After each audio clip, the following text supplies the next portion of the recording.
that looks crooked. Hey everyone, I am going to do something today in honor of National Jelly Roll Day. And so to get started, let's talk about a few things before we work on the actual project. So this is a jelly roll. And jelly rolls are bundles, if you will, from a collection of fabrics by a particular fabric manufacturer. In this case, this is by Ruby Star Society, and this is their collection. And of course, you know, why know what the name of the collection is before you get started.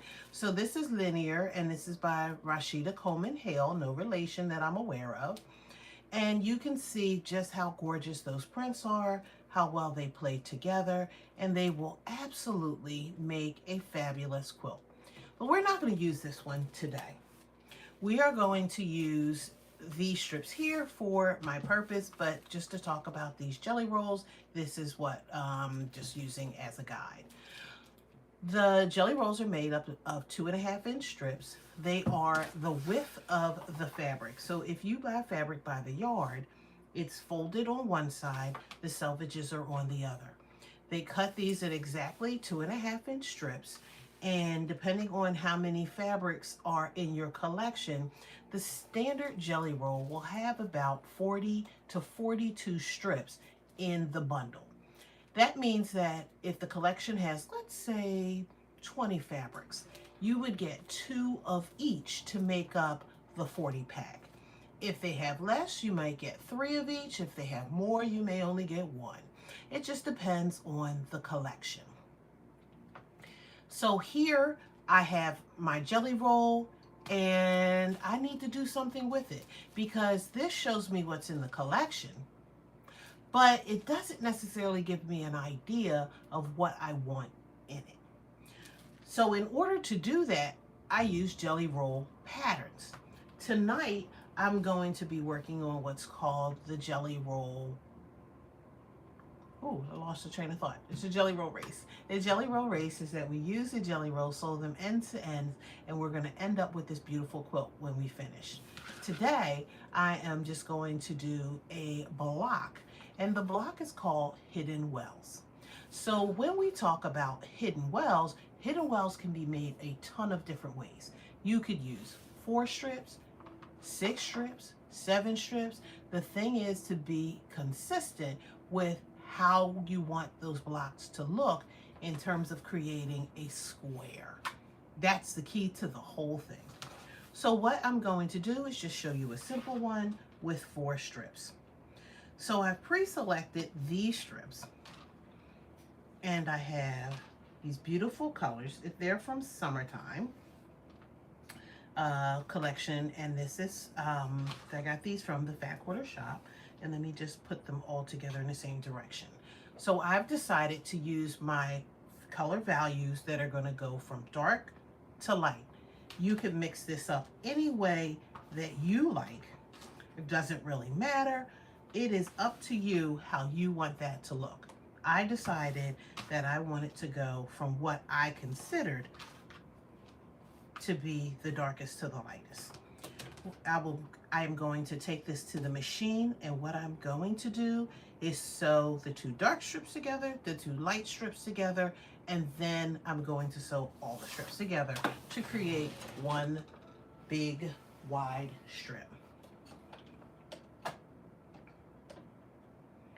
Whenever most people are quilting, we use what's called a 1/4-inch strip. A 1/4-inch seam.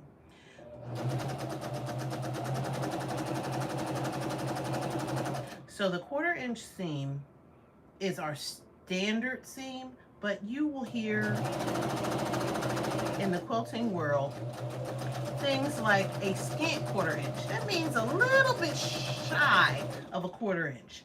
Not quite 1/8 of an inch, but just a little shy of a 1/4 of an inch. And sometimes you just need a little extra fabric when you're creating blocks. It allows for us to have some forgiveness if there are some mishaps, and maybe we went a little bit more than 1/4 of an inch. So it kind of guarantees that everything goes together, and it allows us to square up the units. So I am now doing what is called chain piecing. Instead of cutting this off, I am now just adding the second 2 right behind it. Chain piecing helps to save on thread, and in theory makes the sewing process go a little bit faster because you're not starting, stopping, clipping. The great thing about pre-cuts is that they're already cut, so I don't have to do the work of cutting these strips out. If you are especially working on a big quilt that has a lot of strips, you may not want to cut out 2.5 inch strips to get that big quilt done. So this is a great way, jelly rolls are a great way to purchase 2.5 inch strips that you don't have to do the cutting for. But remember, if you're not doing the cutting for a 2.5 inch strip, that means you're paying somebody else to do it for you. We call that convenience. So you're always paying for convenience. It's just like if I want a steak sandwich. If I go to the store and purchase all of the supplies for the steak sandwich, it's going to be cheaper, and I'm going to get more. I'm going to get more for my value when I purchase it that way. But you know, I got to do the work. Okay. So my 2 darks are connected. My selvages are still on there. We'll cut those off later. And my 2 lights are connected. I will iron all at the same time, so I'm not going to press them just yet. We'll press them after we connect these 2 units. It is up to you whether you want to press them now or press them later. It doesn't matter as long as they get pressed.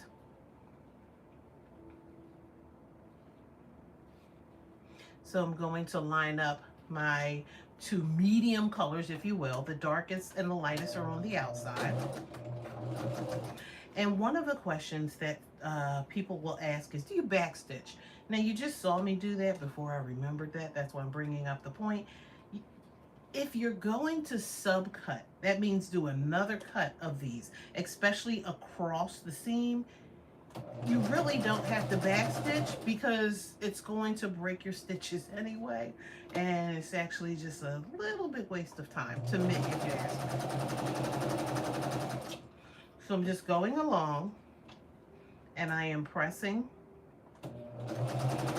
I am just giving again that 1/4 inch, and I'm just kind of pressing out, if you will, these 2 so that they line up a little bit better with my hands. And just making sure that those corners are lined up. And again, I'm working on the Hidden Wells block.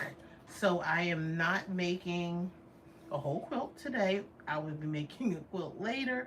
So this is just a quick video for how to use the jelly roll strips, because here's the thing, depending on what you're making, you're doing the same block over and over and over again. So depending on how many blocks you'll need, we can figure out how many strips you need. But right now, to make this block, I need 4 strips. So if I have a typical jelly roll, which has about 40 strips in a roll, that means that I'm going to make 10 of these units. Okay, we'll slide that one out the way. And if we open this up, we can see here is, and again, I decided dark to lightest, and the units are together. Okay, good thing. Sometimes I don't turn on my iron. Okay, so I have my ironing board here. I'm going to make a decision, and again, it's up to you. Do you want these seams to be pressed open or to one side? That is up to you. Back in the day, when we first started quilting, the suggestion was to press your seams to one side, because when you stitch in the ditch, you can capture the edge of that seam in your stitching when you're quilting. That would help to secure the seams so that they wouldn't pull apart. If you opened up the seams, if I can get it there, if you opened them up like this, people tended to stitch on the actual seam, and often the needle would break the thread. And so if the needle broke the thread, it would break your seam and create holes in your quilt. So some people prefer to stitch them open because they like the look better and the evenness, and it's not, it's even on the same side. So you have on both sides of the seam, you have that extra fabric on this side and this side. When you open it up this way, the fabric is only on one side. So it's a little bit more bumpy, if you will.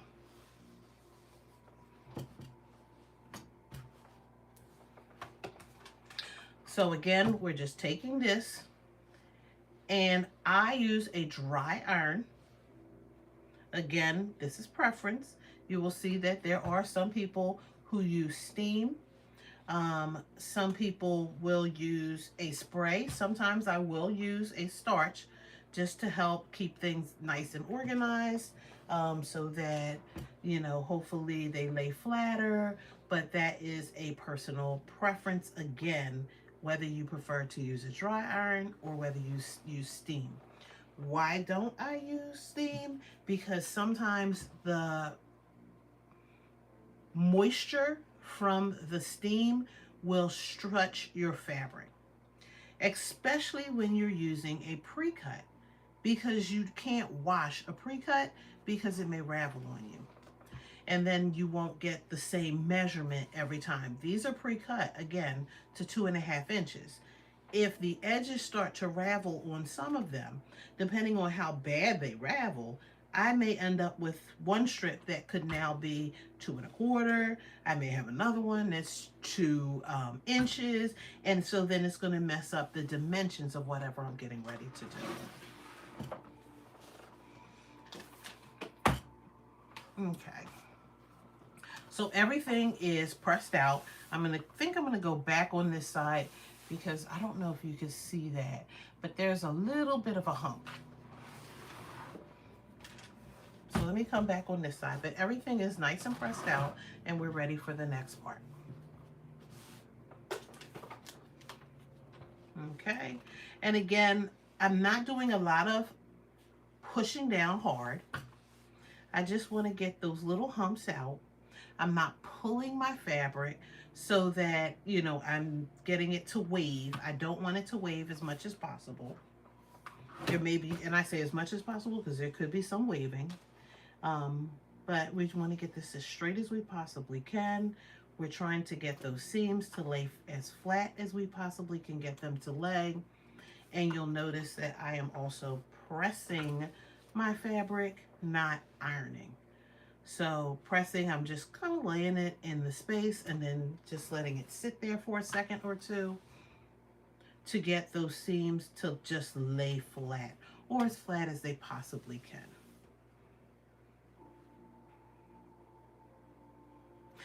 So there are, in the quilting world, there is a difference between pressing and ironing.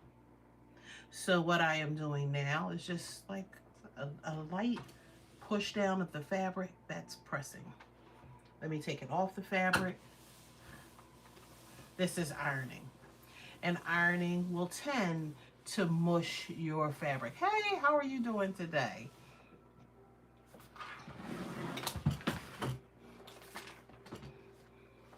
Welcome in, welcome in. Okay. So what we're going to now do with our fabric is we're going to fold it in half. And because of the way that we stitch these seams, they should just about be even. There might be a little bit of a scant over somewhere, but for the most part, they should line up. I'm going to use my ruler. I do have different sizes, but this is the one that I have handy. And if I take this and measure it from edge to edge, it should be 8.5 inches. The reason I know that is because each one is 2.5. So 2.5 plus 2.5 plus 2.5 plus 2.5 is 10 inches, right? Each seam, and I have 3 of them, is a 1/4 inch. So it takes a 1/4 inch off of this side, a 1/4 inch off this side. So this is a half. 1/4 inch off this side, 1/4 inch off that side. That's another half. 1/4 inch off this side, 1/4 inch off this side. That's another half. So we have half, whole, half. We have half, half, half, or 3 halves equal 1.5, right? So 10 inches minus 1.5 inches is 8.5. So going from this side to this side, it should be 8.5. So to get a square, I need from here to here for each unit to also be 8.5.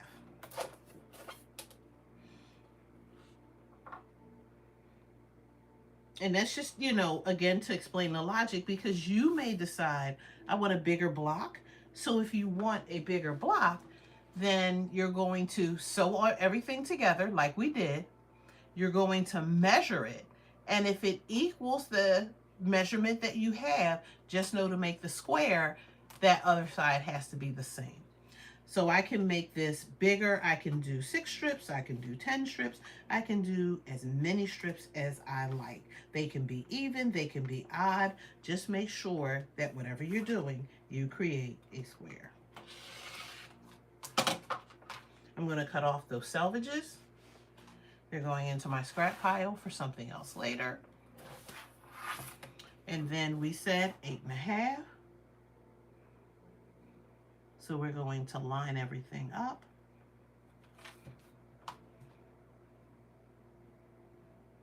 And we're going to cut, subcut,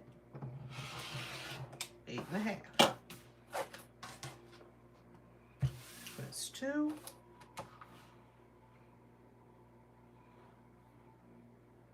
Measure twice, cut once. If you measure once and cut once, you might measure it wrong. We want 8.5 by 8.5.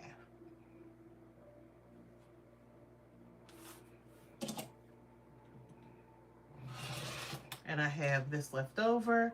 This will go in my scrap pile. I might be able to use it for something else, but let me see. Is that, nope, it's not going to be 8.5 this way, so I may need to use this for a different project, which I always have plenty. Okay. So in order to do what I need to do, now I'm going to take this piece and I'm going to turn this one so that now these are going from left to right and these are going, let me pull that up, from top to bottom. And I am going to stitch all the way around. I'm going to do the same thing for both blocks.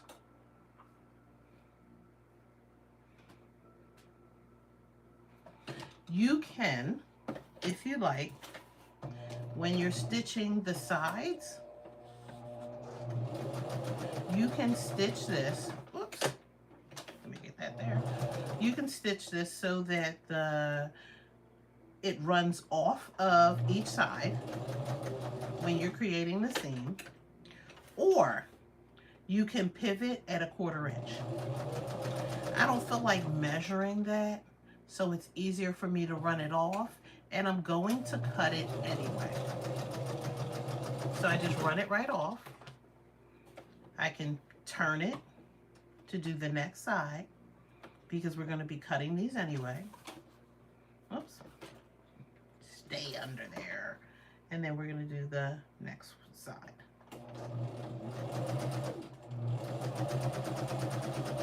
I'm making sure that my seams are laying nice and flat underneath. And remember, we cut these, so because we subcut these and we broke the seams, we want to make sure that we're not pulling the fabric. And I'll show you on this side, right? Because each of those seams could separate. So just be careful that you're not pulling it back towards you as you're stitching. because those subcuts can come apart, and you know, then it will create little gaps that you don't necessarily want in your project. So I'm just kind of taking my time, because I could zip through this very quickly, but when I zip through it, that's when I make mistakes. Okay. And then we have one more side for this one, and then we'll complete the other one. And again, it's easy to pull and to stretch your fabric, so just be careful that you're not pulling and stretching it, and especially breaking those seams.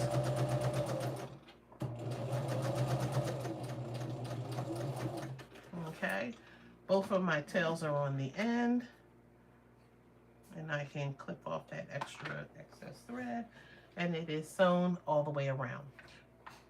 We are going to just go ahead and just press those seams a little bit. I'll do it off camera because you don't really need to see me press. And then we'll do this other one. So we'll get both of those out the way. Again, I just turn this so that I have one going vertically and one going horizontally. And then we'll take it back to the machine and do the same exact thing. Again, remember, everything is a 1/4 inch.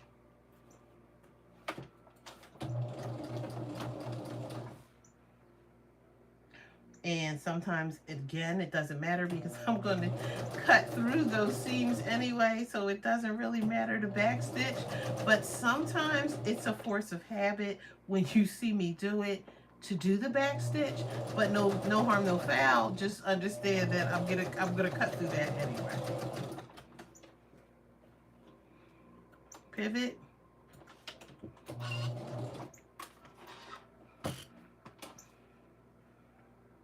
Be careful of what's underneath of it, that you're not pulling it. Make sure those seams are flat. If you press them in one direction, make sure they're still in one direction as you're sewing over top of it, because sometimes the way that your machine bobbin case is set up, it may want to push your seams back towards you.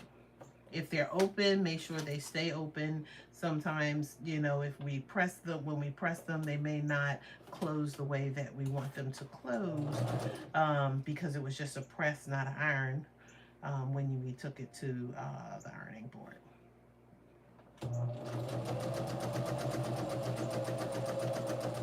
Okay.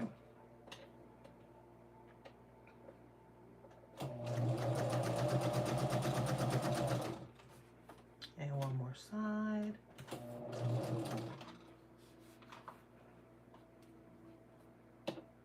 Line everything up. So again, this is not a race.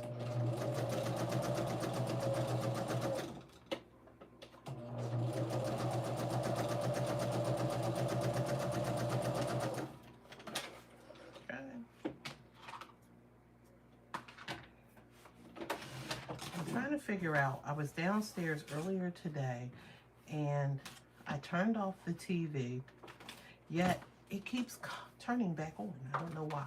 Okay, so we have this. It's done. I'm still going to use my square. No, because I have it here. I'm going to use this. I'm going to go corner to corner.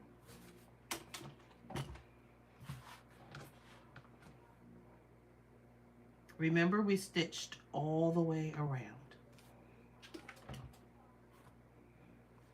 And I'm going to subcut these.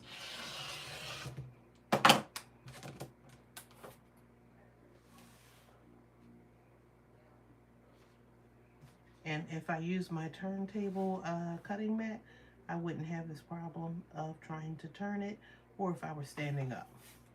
But because I'm sitting down, we're going to work it like we need to work it. From corner to corner, I'm going to make sure that my ruler lines up with the corners. And then I'm going to subcut.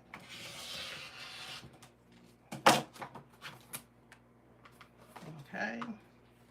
We'll do the other one in a second, but let's just take a look at now our pieces. And so this is the block. we'll press them so that we can play with them. But these are the blocks. You'll have little bitty pieces of the seam that may come off. No big deal in those centers. But here we are with the blocks. So let's not cut this one right away because it's going to be the same thing. And let's press these. Again, you can make a choice with how you press them. Because this is the flat side, I can just press this way. Or if you really feel some kind of way, because you do have seams, and let me pull this up, you have seams here and here that are crossing over this seam going this way. So there's going to be a lot of bulk right here and here. So to reduce the bulk, you could open the seam. But again, this is up to you whether you want to open them up or whether you think it's not enough bulk to worry about it. This has been cut on the bias, which means the diagonal, so there's a lot of stretch. So I would not pull my fabric because you will really get some waves if you begin to pull on it. So this is why it's really important to press your fabric, not iron it and not manipulate it too much. Sometimes what I will do is use a little bit of spray starch, just give it a little bit of a spray, and that'll help to lay it flat. And how pleasant it is called flatter, because it helps to lay it flatter. Okay, so that'll give us a nice, great little crisp block. You can also press the seam first. That helps to flatten your thread. Then open it up and then press it this way. So either way you prefer, it is totally up to you. Again, we could give it a little spurt of flatter to help it lay flatter.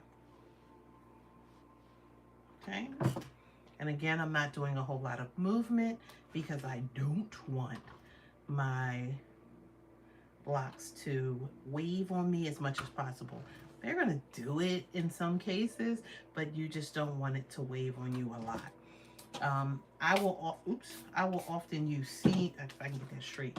I will often use steam when I am pressing at the end, because once the block is constructed, and everything is together, you're not necessarily worrying about the wave. Let me press that a little bit first there. And let me press that open.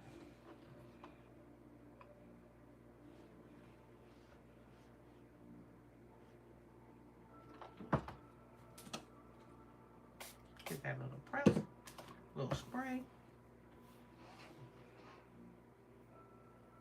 And because I'm not moving that iron much, even though I am using a little bit of moisture, and you can see it was a mist, it's not going to create this wonkiness that I need to create, that I think it might create. Okay. So now let's look at the block. We can now take this. There's a little bit here. I'm going to get off, and I can, because I am going to square these up a little bit, but I just want to show you. So here is what is called the Hidden Wells block. So it looks like this. But if you wanted, you could have it look like that. This is up to you. So you decide how you want your block to look.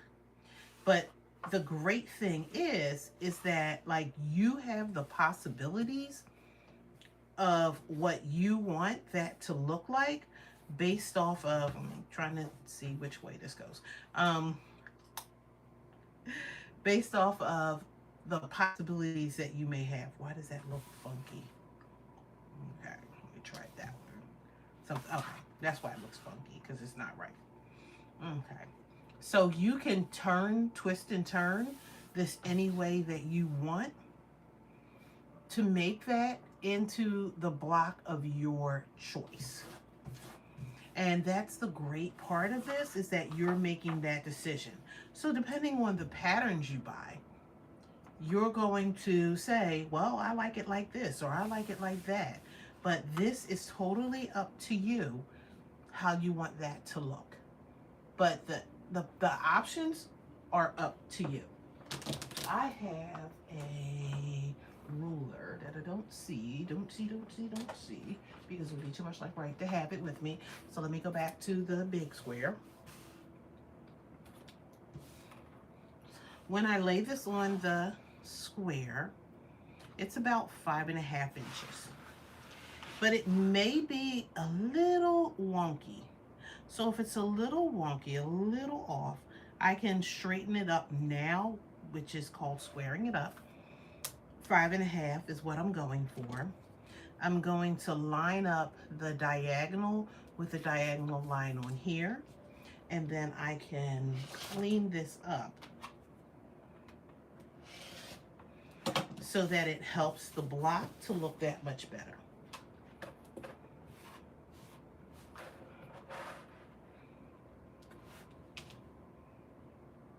And this is National Jelly Roll Day, so it is perfect that we are working on a block. I'm making sure it's 5.5, 5.5. And then I am cleaning up this block. And I'll do the same thing for the other one. So that's nice and pretty. Right along that triangle. I mean that, well, not triangle, what do we call that? Right along that diagonal. Depending on how I press them, depending on how straight those seams are, will depend on how close these little trims are going to be similar. Also, depending on how flat my seams are. If your seams aren't flat, it may create somewhat of a problem. Also, remember, what is our measurement? Our measurement is 5.5. If this is not a paid for pattern, we absolutely call out our measurements. If this was a paid for pattern, I would absolutely not be calling out the measurements, but just telling you what the technique is. Okay, so that's 2.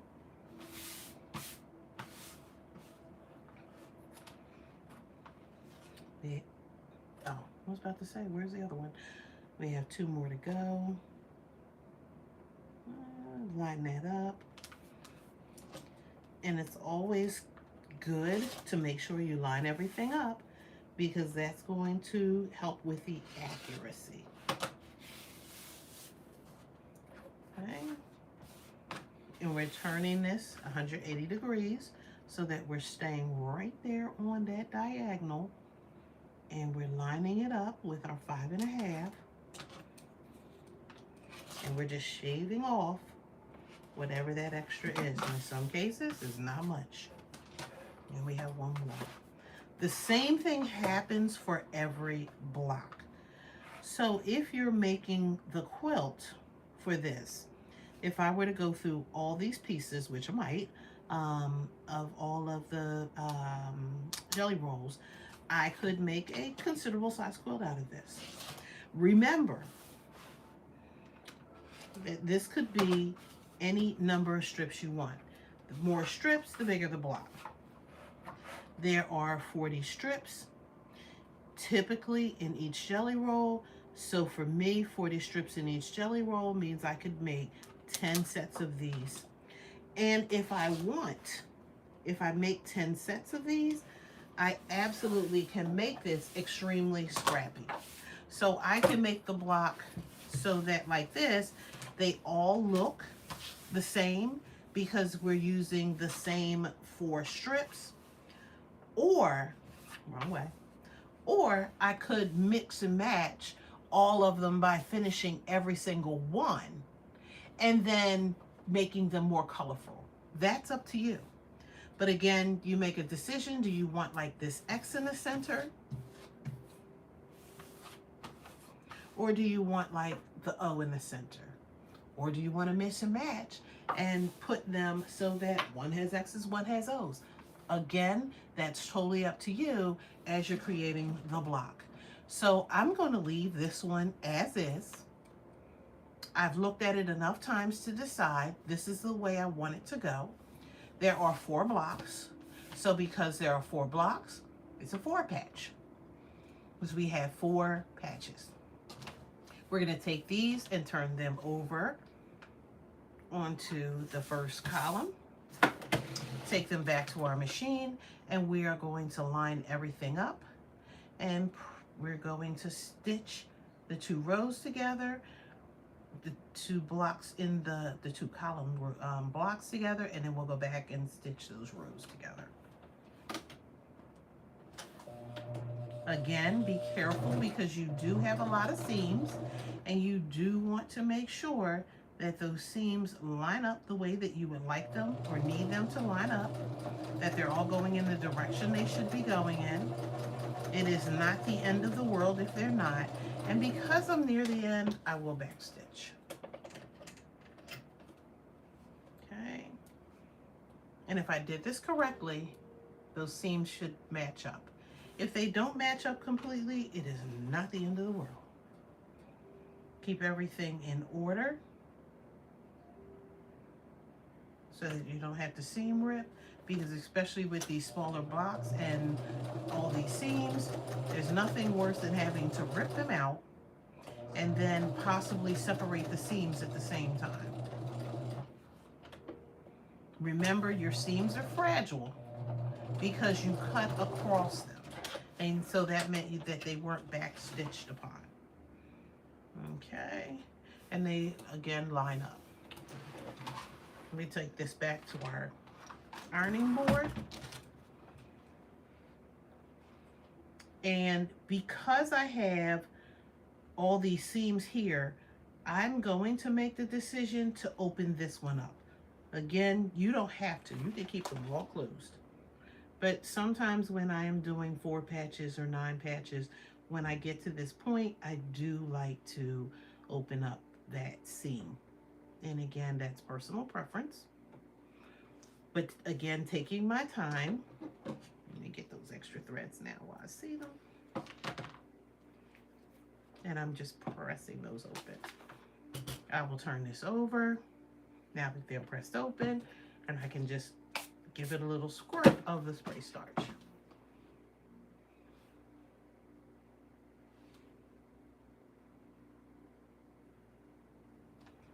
Okay, great. And then we'll do the same thing with this one. Take that extra thread off. It is not the end of the world necessarily to have it hanging. Sometimes for me, it's a mind game. Being a garment sewist, you know, your edges are often raw on the inside of a garment, so you don't want those threads hanging. Often when you're making a quilt, you're still going to make the quilt sandwich, so you're not going to see those threads necessarily unless they're a color that would shine through on the like, let's say through this one, because it's so light. If you were using, let's say, black might show up in here once I quilt it. Okay. Oh, one more seam to finish this block. So there we are. So remember, we flipped these over, we stitched. So now we have these back together. We're going to flip these over. Because I'm flipping these over and this is a little longer, what I do want to do is take those middle seams, line them up, because I do want to start at the seam, and I'm going to clip it once they're lined up. I should have more. I don't want to knock anything over here in the process. Now remember, I do have other blocks, but I'm only working on the one because everything else is going to look the same. So we're only working on the block. We're not working on the project today. Or right now, I should say. I'll clip those seams to line those up, and I'll clip these seams to line this up. Okay. And that's just to help to make sure everything lines up neatly.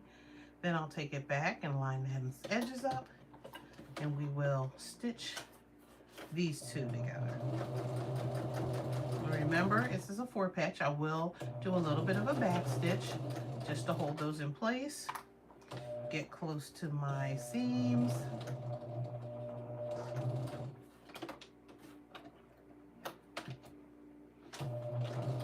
Move the clips when I get close to it.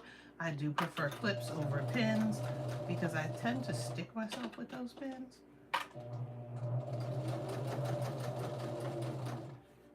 Okay.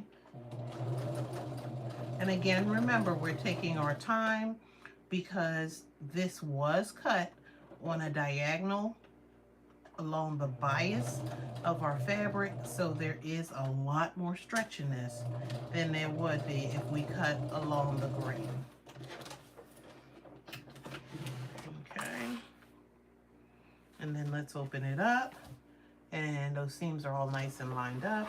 That doesn't always happen. If you're a perfectionist, you pull it out. If you're not, you're okay with it. Again, we'll open that up. I could press to help flatten those seams as well as the thread. Then open this up. And because I opened up the ones in the columns, I'm going to open up this seam in the row. Again, personal preference, whether you want some open, all closed, all one side. This is totally up to you. This is like one of the things that I don't like about it. It's just taking my time to open up the seams whenever I choose to open them up. That's one of the reasons why I don't open up the seams. But sometimes it just makes sense because it does help to make things flatter, especially if you're long arming quilting this. You don't want to go over humps. Okay. And then we're going to take a little bit of, again, my flatter, because I do want it to lay flatter, and we'll press right on top of that. And again, because I use some spray starch, really all what the iron is doing is it's helping to dry that spray starch, and it's helping to lay that seam flatter. If it rolled over, just go back to the other side and just press that down so that that lays flat. Because sometimes, like children, your seams want to do what they want to do. And if they're not doing what you need them to do, you're going to make them do what you want them to do. Okay. And you could, I have it upstairs, but like there is a block that you can use, a pressing block that you can put on top of it. And while it cools, a clapper it's called, while it cools, it will help it to lay that fabric down and in place. Okay. So here we are. This is the block, the Hidden Wells block that I have. This should measure, if I have this, okay, I do want 1 and 1. So it should measure about 10.5 inches, which it does for a final block. If it was a little bit off, I will square it up so that it measures 10.5. But great job, Jen, this does measure 10.5. So here we are. This is the final block. You can take all of your strips. So this would be, I have 2, right? So I would get 2 blocks with a piece left over from each of my 4 sets of Jelly Roll strips. So I'm getting 2 of the blocks out of it. I've only done 1 today. So there will be 2 for each of the 10 sets that we're making. So that's 20 blocks. So you'll have 20 blocks. This will make a 4x5 quilt. So there'll be 4 in each row, 5 in each column. So 4 times 10.5 minus your seam allowances. Let's just round it off to 10. So 4 times 10 would be 40 this way by 50. So your one jelly roll would make about a 40 by 50 inch quilt if that's what you chose to go with. Would make a 45, yeah. So that would be a little bit bigger than a baby size quilt. So you absolutely could make a baby size quilt out of this jelly roll pattern using the Hidden Wells 2x2. You could make this 4x4. You could make this by 6s, you could make it by 7s, by 8s. That's up to you. It would be a bigger block. But I absolutely think this came out adorable in this size. I like the smaller size because then I could make 4 of these out of those 8 strips that I would have, and then I could make a table runner. So this easily could be a table runner. This could be part of a placemat. This could be part of a table topper. You would make that choice on how many strips you have.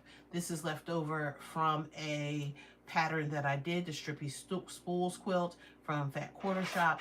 So I am using up the blocks. So I'm thinking about a table runner because I don't have enough strips to make a quilt. So it would either be a table runner or it will be a table topper. So stay tuned because I will show you the final result in another video of what I'm choosing to make. But right now, I just wanted to share this one block with you so you can see the possibilities of what you could do with a jelly roll. So if you haven't gotten your jelly roll for National Jelly Roll Day, you could still purchase jelly rolls. You could go on to Amazon. You could go to your local quilt shop. They have some at the dollar store, wherever you choose to get the jelly rolls. And if push comes to shove, you can cut 2.5-inch strips out of yardage. So it's totally up to you how you want to go, but hopefully this helps. Again, all we're doing is cutting all of our strips. All we're doing is sewing all of our strips into units. Those units could be as wide as you want them to be, but however wide they are, that's how you need to subcut them. So if they end up being 14 inches wide, you need to subcut 14, which means you're also going to have less blocks. So it's totally up to you how you want to go, but hopefully this helps you in thinking about a project that you could work with jelly rolls for National Jelly Roll Day. Until next time, happy quilting, happy sewing, happy National Jelly Roll Day. Thank you for everyone who joined me today. I truly appreciate you, and I'll see you next time.